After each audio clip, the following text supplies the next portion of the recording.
everyone, welcome to today's session. We have Aashish Jhunjhunwala as the speaker. Ashish, can you hear me? Hi Ashish, can you please turn on your... Hey, hi Alicia.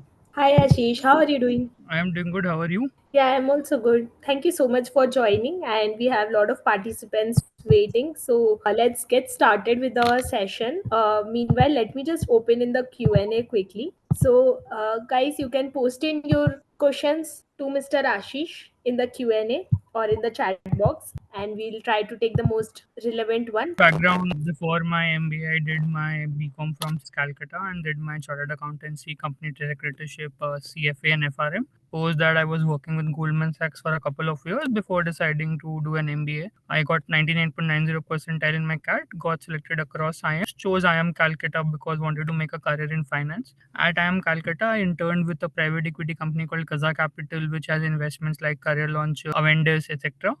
Then in the final placements, they offered me a PPO. Did not want to get into finance at that point. From finals, I had an option to choose between finance, consulting. When I interacted with consulting companies more, I felt that okay, I like this is an area where I want to definitely try and hand because of the impact they were creating. So chose Boston Consulting. However, when I graduated, the pandemic had stuck. So briefly worked with a company called the National Investment and Infrastructure Fund, which is also the sovereign fund of India. Post that, did a couple of years with BCG.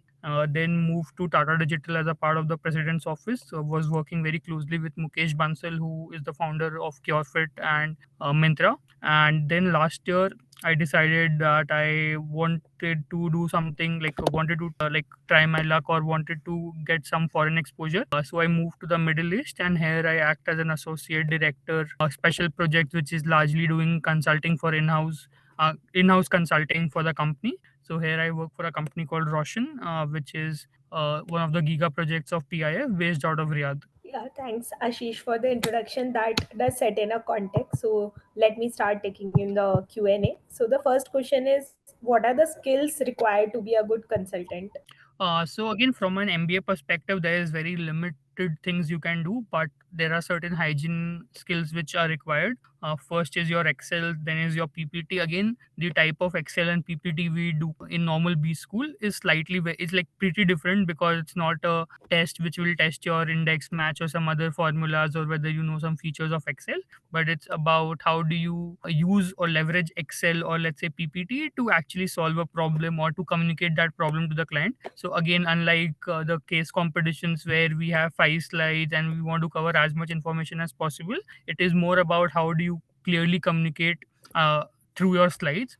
So that is like very basic and hygiene. The other thing is sector knowledge. It's always helpful if you have a variety of sector knowledge. Again, you don't need to be an expert, but as simple as let's say if you're talking about pharma, you understand the logistics of pharma, you understand what is the difference between generic and specific medicines. If you're talking about let's say any heavy industries like steel, you know the entire production manufacturing process. So those are helpful within the company. Like once you are in consulting, the key skills like which is heavily sought after firstly is problem solving, because one of the reasons that the client has hired a consulting company is that he's facing some challenge, some problem, wants to do something, and that needs to be solved for. And problem solving is something which cannot be easily taught. It is something more inbound, or it's like a behavioral trait which you gain over the years, or you actually mold yourself to be a problem solver.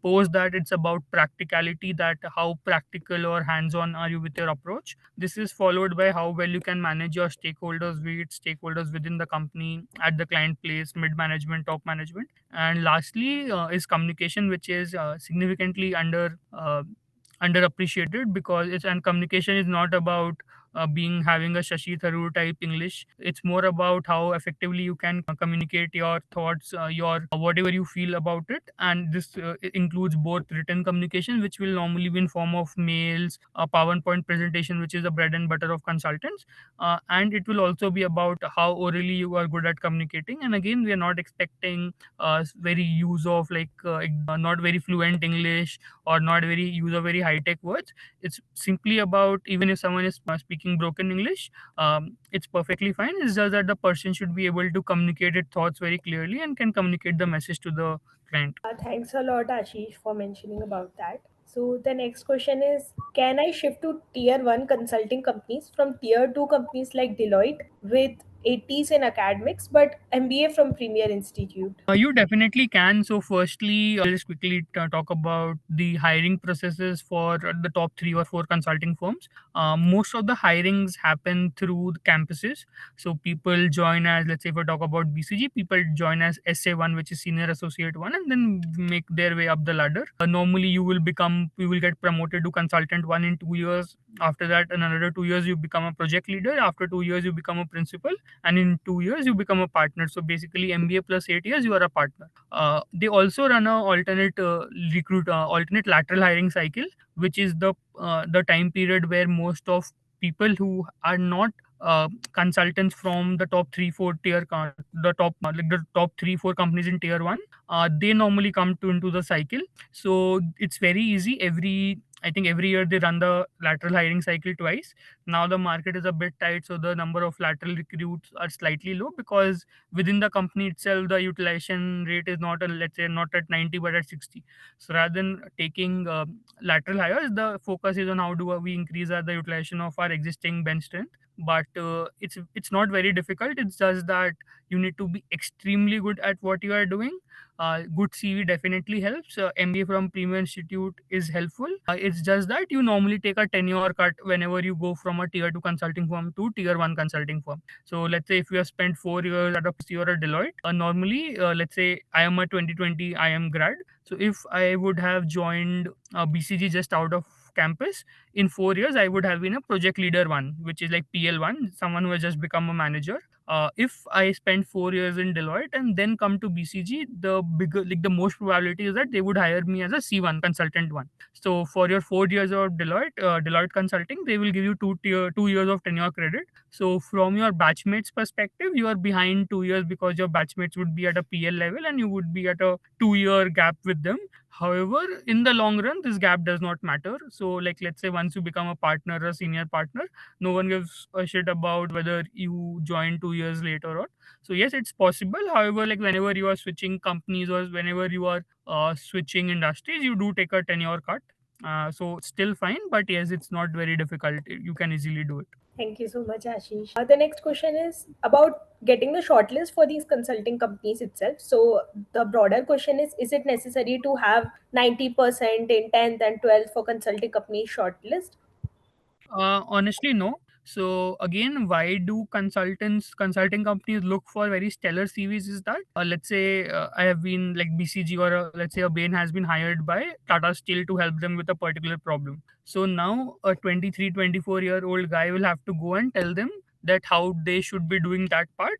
And these are people who have been doing steel business for more than 30 years. So the counterparts you will be working with your client at your client place have steel experience of more than 30 years. So what actually happens is, like, if you have a very stellar CV, it's easier to sell. So let's say a pretty experienced cricket professional comes and gives me advice, so, or someone who is really amazing at cricket, so I would definitely take an advice from him. But someone who is struggling himself comes to give me advice, I won't take it. So that's why consulting companies normally look for very stellar CVs, which includes your 10, 12, college grad, etc., all the marks, whatever, where have you worked before, while you were working, were you exceptional, did you get a fast track promotion, did you do something amazing there. They also look at your extra curric, that okay, has this guy done something very amazing beyond his education, beyond his work ex. They are also looking for your place positions of responsibility. Okay, did this guy head a fest, was this guy, like, did this guy create impact, this can this guy manage a big scale project. So they are looking for a few things. 10 12 do play a part. However, it's not as stringent. So if you rest of your CV is stellar and you are, let's say, at a 70% or 80% in your 10 and 12, they will still accept it until your rest of the CV is stellar. They are looking for key spikes in your CV, that okay, what are the 3 4 moments that define this guy, where this guy outperformed himself.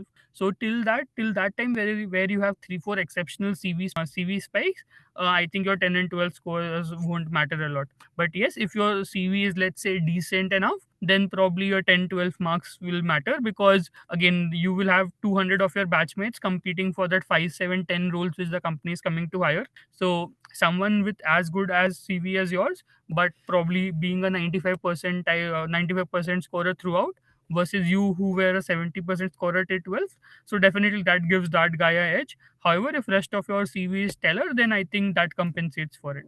Yeah, thank you so much, Ashish. And really nice to get a lot of clarity from your answers, keeping it crisp and genuinely just putting the point which is important. So, thank you so much for that. Ashish, the next question is how to get into consulting without an MBA, because there are high barriers to entry laterally. As you mentioned, nowadays, even the lateral hiring cycle is not that good. So, how can someone make it through? So if I am being very honest, rather than giving a politically correct answer, it's very difficult without a very stellar CV to get directly into a tier one consulting firm. So if you are not an MBA, it's fine, but you have some, let's say, a good bachelor's, a good like for example, you are a CA or you have done some IIT or something of that sort. In case you don't even have that, so then you need to ensure that your work experience is something very stellar. So let's say you worked at Cred and you were like you did some amazing shit out there in the last 2 years. Then probably you still have a chance to go and there and say that, okay, guys, I have done this. I have done a consulting type role. I have done a project management role. I have done a strategy role. So maybe I am a good fit. Again, in 99% of the cases, you will still not be able to make it.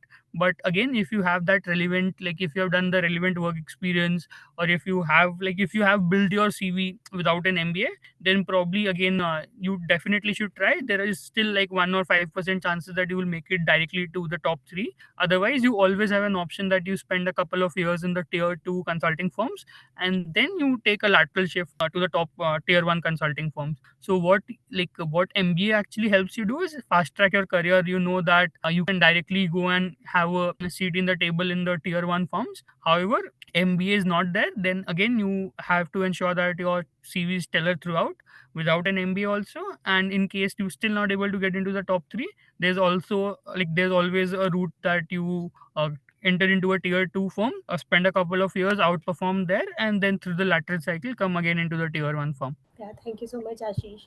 The next question is around what are the points we need to have in our CV to have a chance of getting the shortlist? Like, what should we mention? Should it be work, extracurriculars, etc.? What are all the important points to mention? So for consulting, and I think across the board nowadays, they are looking for a well-rounded CV. So they don't need a nerd that who has just done Olympiads or scored good scores throughout their life. So normally the 4 or 5 parts to a CV which a consulting firm is looking into. The first section is your ACAD section, 10, 12, undergrad. In case you are doing an MBA, what's your score in MBA? Whether you have done a CFA or a Kaya or a CA.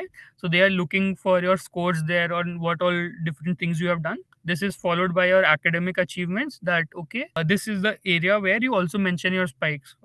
Cracked JE with a single digit rank or a double digit rank, got a rank in CA finals, got exemption in CA in 4 papers. So this is, and like in case you have done any research paper, you write there. This is followed by your work experience and internships.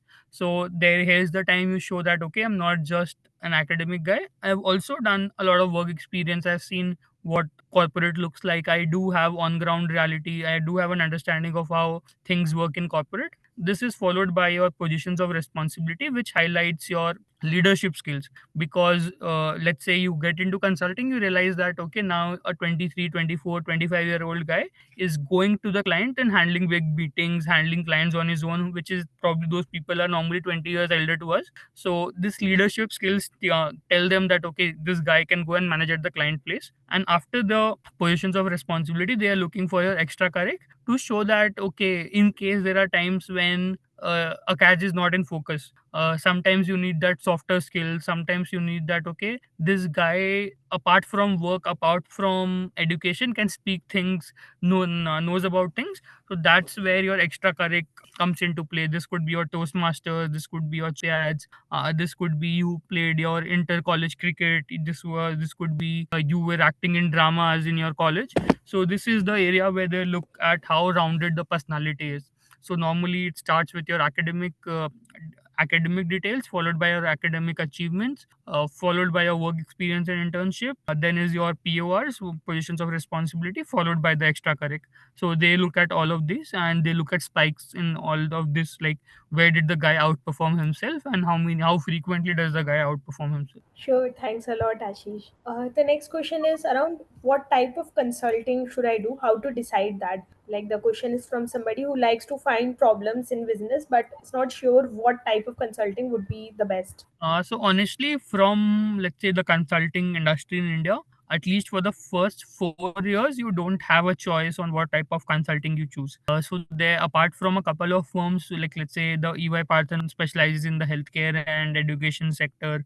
Then we have Dalberg, which specializes in the social impact, climate change. But most of the consulting firms are pretty generalist consulting firms doing a variety of activities. Whenever you join a normal mainstream consulting firm, you are a generalist, and for the first 4 years of your career in the consulting domain, you try a variety of things. So you won't be limited to, let's say, finance. You won't be limited to HR. You will be doing a variety of projects, and gradually when you do a variety of projects in your first 4 years, you understand that okay, this is where my passion lies, this is what my interest area is, this is where I want to make a career. And after 4 years, the next 4 years are more focused on whichever stream you choose, how do you start building your career there. And once you are 8 years into the firm and you are a partner, then you are specifically designated a practice area. This could be industrial, this could be consumer, this could be TMT, which is tech, media, and telecommunications. So, but in the first 4 years, you have to be a generalist and try a hand at a variety of industries and varieties of consulting.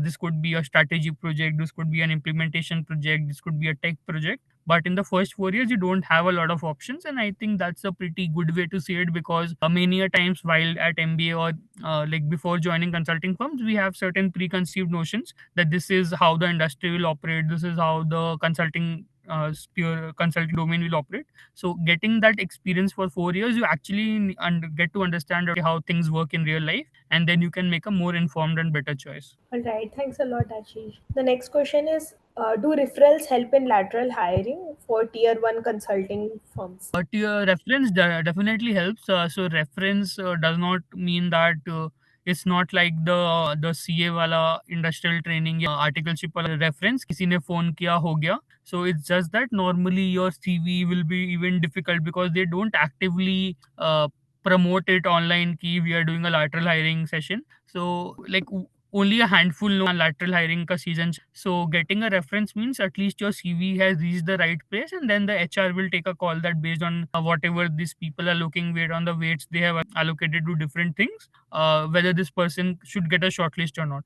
So reference or a referral will only help you ensure that your CV is reaching the right place. But apart from that, no other benefit or incremental benefit you get from a referral. So no matter even if you are a relative of the partner, you won't get anything else. All right, thanks, Ashish. The next question is what do you think about the value add of an MBA today, considering all that's happening with respect to placements and the job market? Also, the broader question is can you please talk about student exchange process and experience? Perfect. So yeah, I will take the second part first and then probably move to the first part.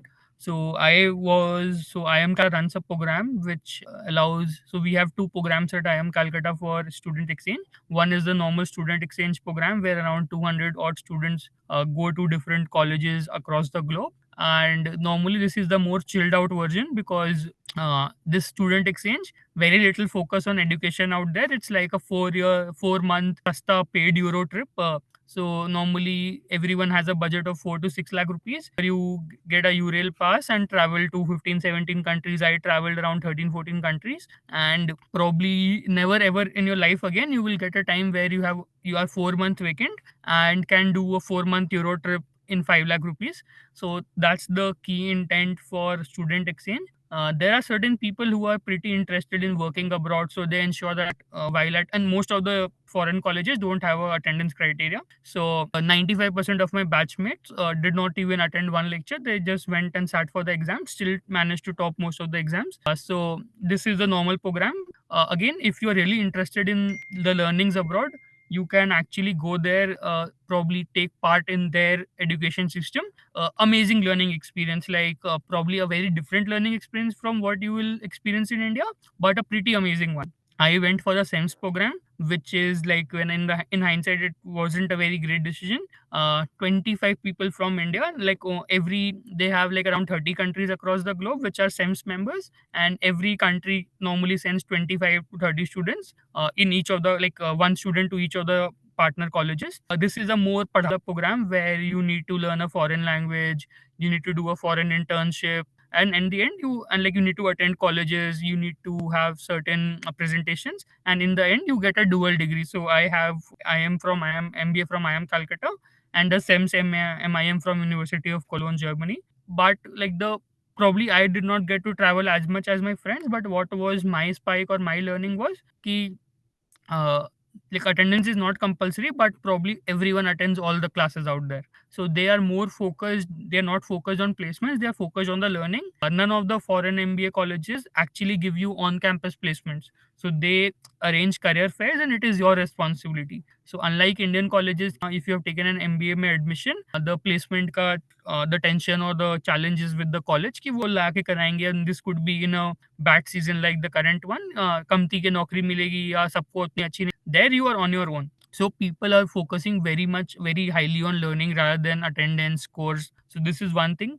The second thing, which like a stark difference which I felt, was ki in terms of presentations. So for most of my presentations I am Calcutta, what I have done is ki presentation bana di, किसी ने कर दिया, and probably I was one of those free riders people who never contributed a lot to group projects, largely because ki like 100 like 100 marks में 10 was allocated to a project, and I knew that I could score significantly higher marks in the remaining 90 if I devoted that much time. So probably the night before the presentation, I would just quickly go through my 2 3 slides and go and utter some rubbish in presentation, and normally you'll still end up getting like minimum 6 or a maximum of 9. So I was still fine with it. What I saw at University of Cologne was ki 1 month before the presentation date, the slide deck is ready. Normally the other team members will give feedback on your slide. You refine, keep on refining it, and then they ask you to make your script, that what will you say during your presentation. So you write a 300 word, a 3000 word presentation of the details, slide by slide, and then they rehearse it approximately 10 times before the final presentation. So now you know that like you are not going speaking on the go for your presentations, you are actually well prepped. So this is something which changed my life, because I wasn't a very fluent speaker, or I would just speak on the go. So now at least what I know, that okay, now if I have a client meeting tomorrow, I have my deck at night, I will probably just write down the talking points, go through it a couple of times, either in front of the mirror or in my head, and then the presentation quality significantly improves in front of the client. So this was the major difference. So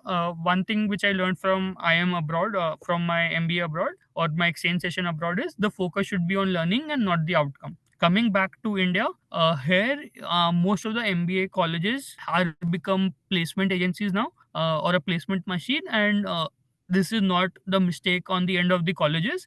This is how students have been treating it, and it's also fair enough, because if someone leaves a job where he's earning, let's say, 20 25 lakhs annually, then probably takes another 30 lakhs of student loan. So the opportunity cost of a MBA for a good performing working professional comes around 1 cr in India. So now if he does not get a job which actually justifies this investment, including the opportunity cost, then this is not the right thing. So again, most of the MBA colleges does have the platform where if you want to learn, there's a lot to learn.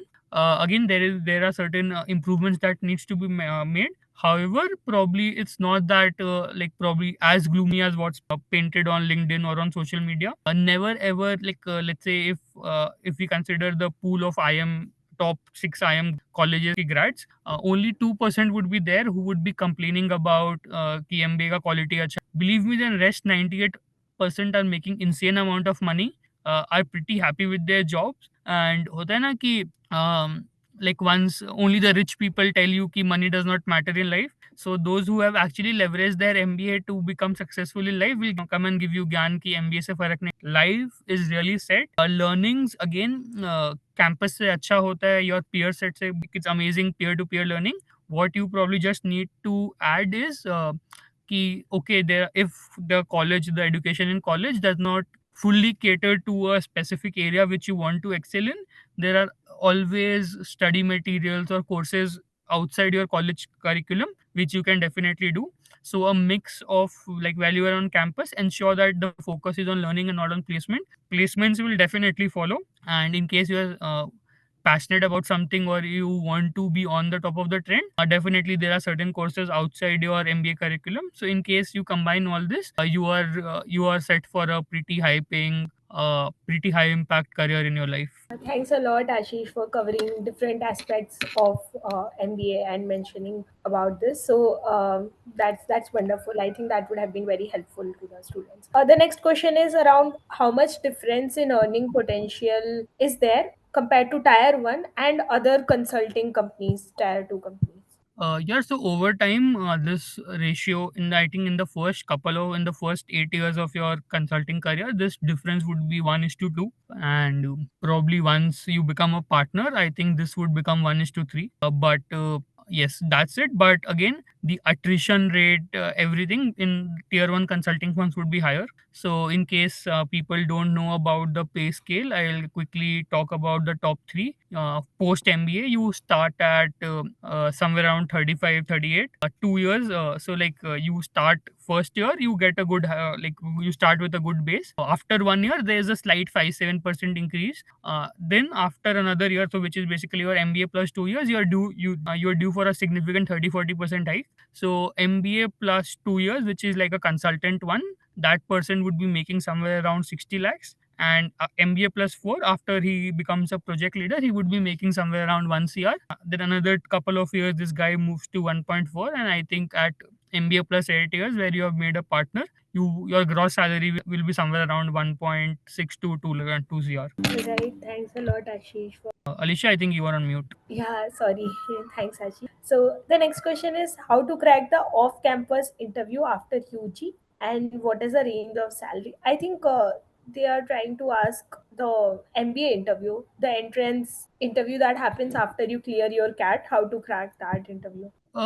That's like, I think the CAT interview varies significantly from college to college, and even within the same college, there's a different variety depending upon who your interview panel is. And every college has some specific areas which they want to test. So normally, let's say if it is an IM Calcutta, they are notoriously known for asking a couple of quants question, and normally those would be slightly difficult ones. So it's always well to be prepared for that. However, from a broader perspective, till the time you have answers to why MBA, tell us something about interesting about yourself. So till the time you have some basic answers, you have a decent CV. You can explain whatever was there. Like, let's say if you're an engineer, you know your in the normally the things you studied in the first, like in the 4 years of engineering. So there will be some questions on that. If you're able to answer that, answer why MBA, and probably some questions related to your work ex and general knowledge. Normally, it's not very difficult. It's just that people put up a load of bullshit in their CVs which they need to upload with their CAT form or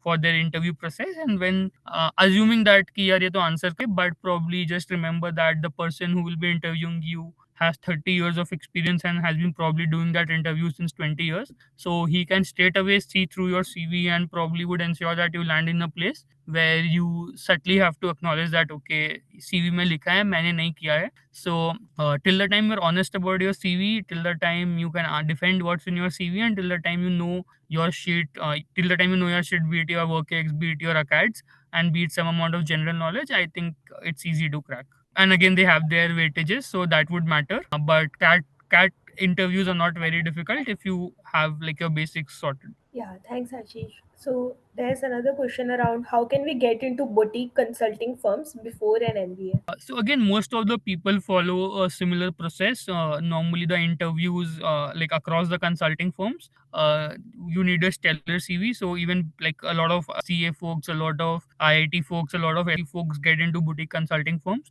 So till the time you have a decent CV, like good scores, 10, 12, your college scores, decent grad college, some amount of internship, some amount of PORs, and some decent extracurriculars. So normally, again, these people have their recruitment cycles. You apply there.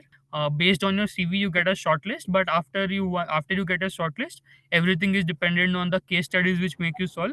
So normally there are case books. You have Victor Chang, you have your IIT Madras, you have IIT Bombay, and you have your IIM Ahmedabad case books where they explain you how to do a case study for a consulting interview. So 20% is your CV, which helps you get a shortlist, and once the shortlist is there, it's just about the case studies. So ensure that you, while in college, you are taking those off, that you have done a couple of internships in a fest, or so you have taken a couple of positions of responsibility, your scores are good, and once this is done, you will definitely get a consulting shortlist even before your MBA when you apply off campus. And once you get a shortlist, it's just about solving those case studies and ensure that you are on top of that. Sure, thanks a lot, Ashish. There's another question around how to choose between different sectors, like between consulting and FMCG. So one of the factors could be earning difference, but other also could be if you are confused between which sector to go in for. How do you make the choice? What parameters do you decide? Yeah, so at least from my, this is again a very personal and will differ from personal thing and will differ from people to people.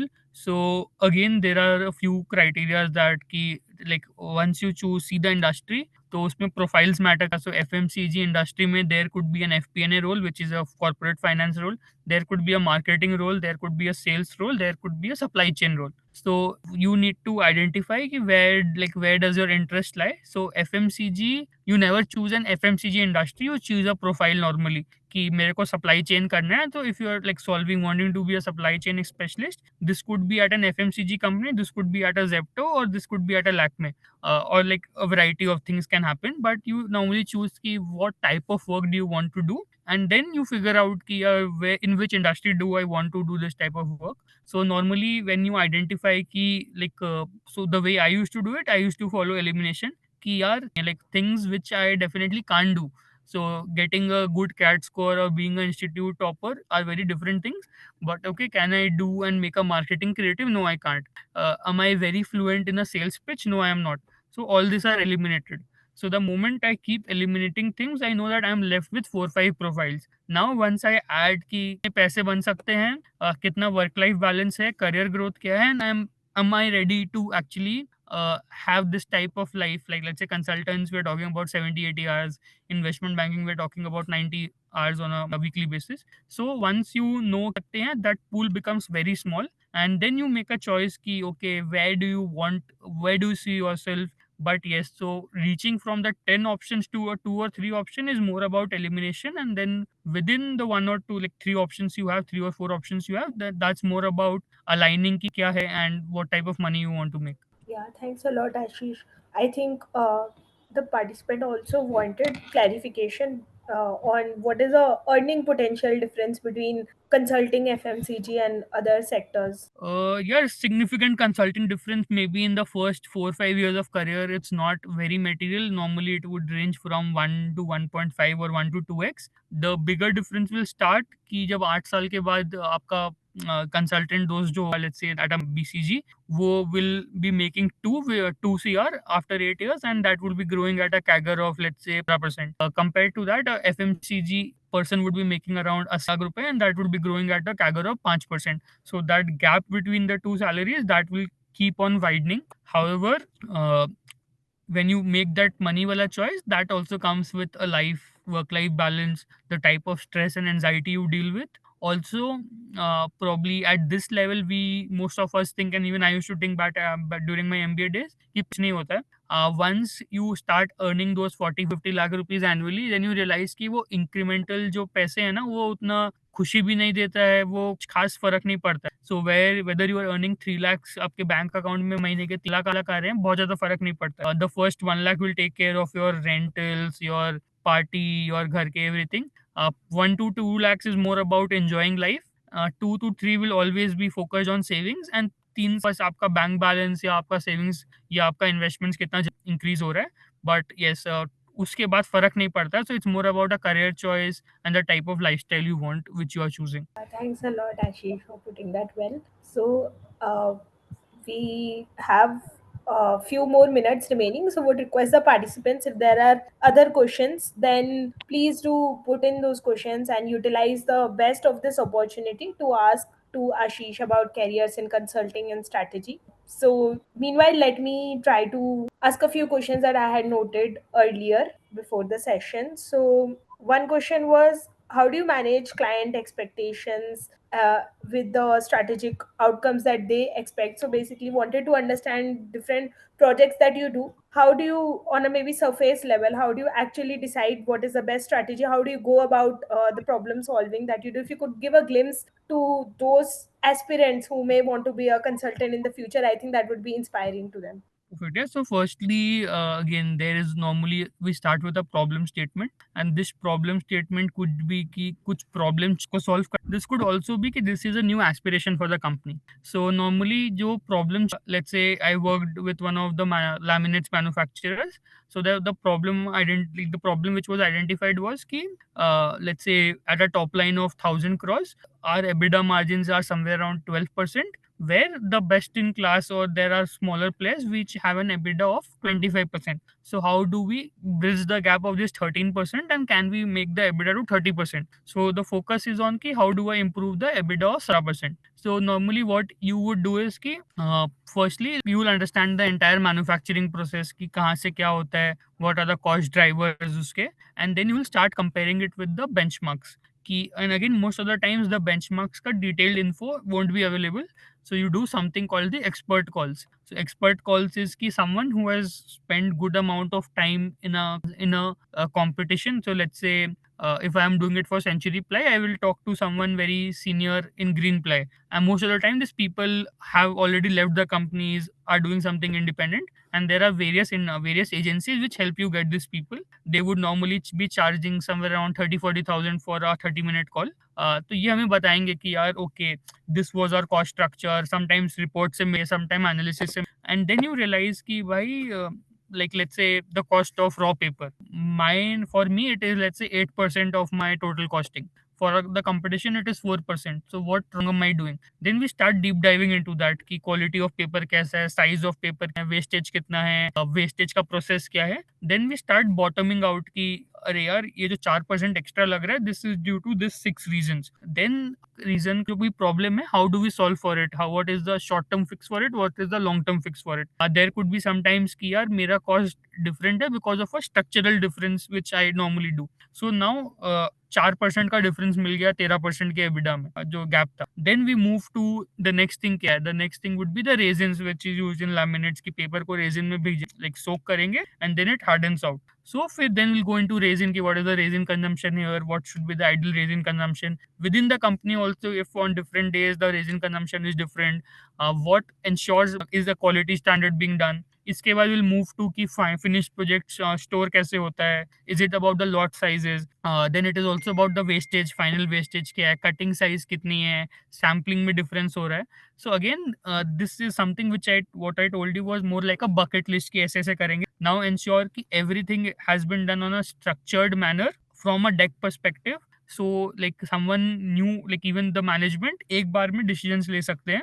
So we actually did this for one of the like the largest laminates manufacturer in India. We identified approximately we were at 12% EBITDA. We provided कि यार ये we can go to 27%. Then they hired us again कि भाई अब next 6 महीने 20% करके दिखाओ, and the VCG team did it. So it's more about कि again this people know business, but market में क्या चल रहा है and specifically with in companies क्या चल रहा है, what's the best in class practices. Normally consulting companies will come in, help you identify those, help you to implement it, and then probably take their fees and like move to the next project. Sure. Thanks a lot, Ashish, for putting that across wonderfully. I think participants also wanted to know what does a consultant do. So I think this sort of gives a glimpse into how projects look like in consulting. There's another question around, what do investment bankers do and how is that different? I think investment bankers is completely different. So normally, investment bankers would be doing two things. Firstly, they will be doing mergers and acquisitions, and the second thing is they will be doing IPOs, helping the companies run an IPO. So the focus is normally on कि भाई पैसे मतलब how do deals happen, deals happening कैसे दे रहा है. अब this could be कि एक कंपनी दूसरे को अक्वायर ये पैसे दे रही है, दिस कुड बी दो कंपनी मर्ज हो रही है उसके पैसे दे रहे हैं, तो ये merger this is the merger and acquisition part. So you will realize that this like let's say Good Glam Group is currently in news. So they acquired this 10 12 small beauty brands. Sirona का Moms and company को ले लिया. So probably the Good Glam company will go to Avenders or let's say a Bank of America and they will tell them कि यार budget मेरा let's say 10 acquisitions करने हैं. So now these people will start scouting for कि what are potential targets, how does the industry look, how does their financial look, what valuation makes sense. Then they will reach out to the smaller parties, उनसे बात करें, they will help reach a common valuation. Then there will be the due diligence process and the deal will go through. So this is what most of the time the investment bankers will be doing, merger and acquisition. Second time is fundraise करना है, तो let's say Lenskart wants to raise $1 billion. Yeah, recently Zepto raised $1 billion. तो they will hire की investment bankers, तो कि भाई पैसे उठाने हैं. So this people will help you patch between investment bank, the company and the on the end the private equity firms. तो कि भाई इसको पैसे डाल चाहिए, आप पैसे इन्वेस्ट कर दो. So this is one of the things they do. And the third thing is जो आईपीओ सीजन चल रहा है, तो normally you need investment bankers to come up with valuation, DRHP filing and ensuring that the IPO happens successfully and smoothly. So normally these three things are there. For the first 4 years, a lot of focus on Excel, making long working hours. After your 4 years, it's more about how smoothly you can bring in business and can run the process. So after 4 years, it's not about ki you won't be crunching numbers on an Excel. By the like in the first 4 years, you would have understood कि कहाँ क्या number डालने से क्या impact होता है. The next 4 years is more about ensuring कि business आ जाए. Once the business has come in, how it is executed smoothly. How do you manage the people जो Excel वाला काम कर रहे होंगे, PPT वाला. So pretty different. Consulting is more, let's say, hands-on or more operational related or day-to-day operations. Strategic operations होगा consulting, and IB is more on the financial decision making side. Thanks a lot, Ashish, for mentioning about that. So there's another question to the answer that you just provided. So the question is the Deloitte merger and acquisition, is that a front end or a back end? यार honestly ये सब ना, मतलब again normally Deloitte M&A, they would be doing some M&A in house, but normally so like again they Deloitte will be having an team जो India deals करती होगी. This deals would be comparatively smaller to what a vendors or let's say what probably a Bank of America Credit Suisse तो बचा नहीं, but what a Goldman Sachs will be doing. So this is one thing to it. However, a lot of big fours also have a M&A team जो which will be supporting the onshore team or like the foreign teams, because for those menial work we are cheap laborers, like simply put or put. So ये होता है. So it's very like like it's a very gray area. So just ensure कि in case you are doing that or applying for that job, you have a lot of clarity कि what exactly is being done here. So again India में बैठ के foreign का M&A rarely होता है. So in case they tell you that foreign clients है, Australia में clients है, यूएस में clients है, this is a back end thing. But in case they are making you focus on India deals only, so maybe you don't do a 500 million का fundraise or a IPO, but definitely smaller companies के जो वो सब वो आपके पास आएंगे. Again M&A में you have multiple things. There could be financial due diligence, legal due diligence, market survey, market analysis, everything. So Deloitte could be doing all of it, or there could be like two or three players like Deloitte which are taking care of the respective sections. And again, there's a buy side advisor, there's a sell side advisor, buy side investment banker, sell side investment banker. So for some roles are definitely front end in Deloitte, but not all the roles. Thanks a lot, Ashish. So, to the participants, I'd like to say we'll just take in one or two last questions in the interest of time. So, one question, Ashish, that came across before is apart from the salary that you get as incentive, is there something else that a partner at a consulting firm gets? So your salary is probably in the first 6 8 years of your career in consulting firms. Salary, like the monthly salary which you get, forms a like a major chunk of what you will be getting, and then like remaining 30 20 25 30% साल के end पे bonus आता है, which is your performance linked bonus. Normally 25% 20 25 सबको मिलता है if you are a Q1 performer, which is like quartile one performer, or getting like someone who has got a better rating. As and when you become a partner, your salary growth starts to flatten out. However, the more business you have bought in or the more cases you have supported in, उसके basis पे आपका bonuses रहता है. So normally this bonuses at a one point will be 2x 3x of your annual salary. So this is in consulting. In private equities, you get a salary, you get a yearly bonus, and in case you are able to do a successful exit, you get a carry also, which is like over and above ki koi IPO आया तो now the private equity has been able to cash out. तो उस deal में जो initiation से लेकर and तक था, this people will get a good मोटा पैसा उनको. तो यस, लाइक कंसल्टिंग में ऐसा नहीं होता, बट कंसल्टिंग में like gradually after 8-10 years your bonuses will become 2x of your salary. Sure, thanks a lot, Ashish. So we'll just take in one last question. So, how do you stay ahead of industry trends and ensure your strategies remain relevant in a rapidly changing business environment? So honestly यार ये नहीं कर सकते हैं. So normally like probably people try to do it, but more often than not ये होता नहीं है. So normally every month, every like very frequent levels पे most of the companies will be tracking certain metrics. So a very simple metric is कि what's my market share या किसने area बनाई. So then based on that, in case there's a changing trend, you realize that यार एक company का market share suddenly गया एक company. So कुछ तो change हुआ है कि market shares are changing, right? Because सब so normally those, like there are multiple reports as this ki जैसे suddenly like probably let's say a two-wheeler manufacturer would have been tracking ki what's the percentage of electric vehicles or electric bikes or electric scooters being sold as a percentage of total two-wheeler sales in India. So that person would have seen कि यार एक point पे ये 0% था, then 8% हुआ, now this number is significantly rising. So at some point he would have realized, okay, this is increasing. However, बहुत बार नहीं होता. Brief example, does anyone know which is the oldest online grocery player in India? No Zomato, no Swiggy, no Blinkit. The answer is Big Basket. Like probably it has been around for 15 years now, run by Mr. Hari Menon, like 55 साल का बंदा है. So I worked very closely with him at Tata Digital. He was very, and like no one, the entire industry respects him कि okay इनका viewpoint है, मतलब ऐसा ही होना चाहिए. So that time quick commerce was starting to come in, and then at like when we brainstormed, we identified कि यार at this point quick commerce is let's say 5% of total online food grocery. तो सबने दिख लगा, हरी ने भी समझाया कि यार this will like stabilise at 10%. So normally it is very difficult for a player to be more both quick commerce player and also ensure कि मैं वो दो दिला फुल स्केल डिलीवरी करूंगा.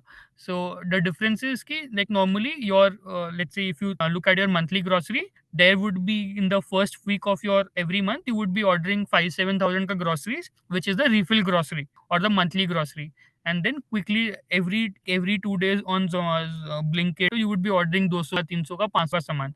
So big basket always wanted to cater to that. महीने का 8,000 top up आता है तो most of the sales would come in the first week, and then वो जो थोड़े बहुत इंक्रीमेंटल करने हैं या टॉप अप्स करने हैं वो आते हैं. So हमारा था कि यार इस पैसे बन रहे हैं, let us focus on this. As it is, the quick commerce market will be 10%, will play in the 90% area. What actually happened, and this is like a veteran talking about a trend. Then within 6 months, 1 year, we realized कि 10% नहीं वो 20% हो गया. आज के दिन में that number is somewhere around 40 to 50% now, right? So even a veteran जो ट्रेंड चेंज हो रहा होता है, एक पैटर्न चेंज हो रहा होता है, you either bet on it और you bet against it, and which can goes either ways. Other example is something called metaverse, right? जब वो metaverse was kicking in, a lot of people thought किया this is the next big thing. A lot of companies try to do something on the lines of this trend की metaverse पे करते हैं, spend millions of dollars.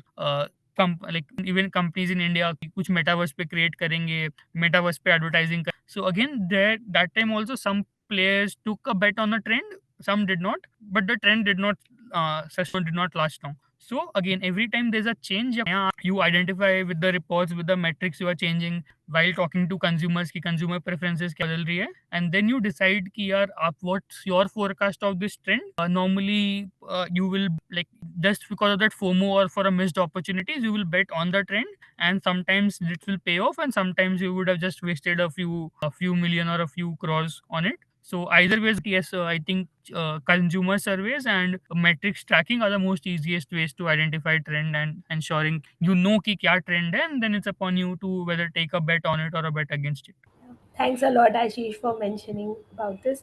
And we'd like to close the session. But before that, I would like to thank you so much for giving us the time, and thank you for having such clarity of thought. This was, I think, one of the best sessions we had in terms of really keeping the answer short, relevant, with most clarity, and genuinely providing advice that is honest, useful to the students. I think this was really insightful. So thanks a lot for making the session wonderful. And to all the participants, thank you so much for putting in diverse set of questions so that we could make the session more interactive and well. And I hope you guys had an amazing opportunity to learn from Ashish. So thank you everyone. Have a nice weekend. Thank you so Before much. that, over to you, Ashish, if you have any final thoughts, any advice that you would like to share. I think I would just like to say a big thank you to Kushi. I think the group who organized the session was in touch with me and IMS for having me, and just wanted to wish everyone here all like best of luck and ensure that like just know that this is not a sprint, it's a marathon. Again, ये बहुत cliche है, बहुत लगा. तो when I was on the other side, most of the things जो आज मैंने बोला, but it's just that like once you see some years of corporate post your MBA, then you realize कि हाँ यार those people made sense. So just ensure you enjoy the process कि CAT हुआ नहीं हुआ. Like if you have prepared for your CAT wholeheartedly, prepare किया है, believe me, sooner or later somewhere in your life that will pay off. अगर में भी वापस you will see a different approach है. वापस अपने एग्जिस्टिंग जॉब में जाओगे, यू रियलाइज करने का तरीका अलग है. And in case you are able to do an MBA, you will definitely realise कि there is a different world all together, be it your B school campuses और be it your jobs you get after B school. So all the very best for it and just enjoy the process. Outcomes will definitely follow sooner or later. Thank you so much, Ashish. And thanks everyone once again, and have a nice weekend. Take care. Bye. Thank you.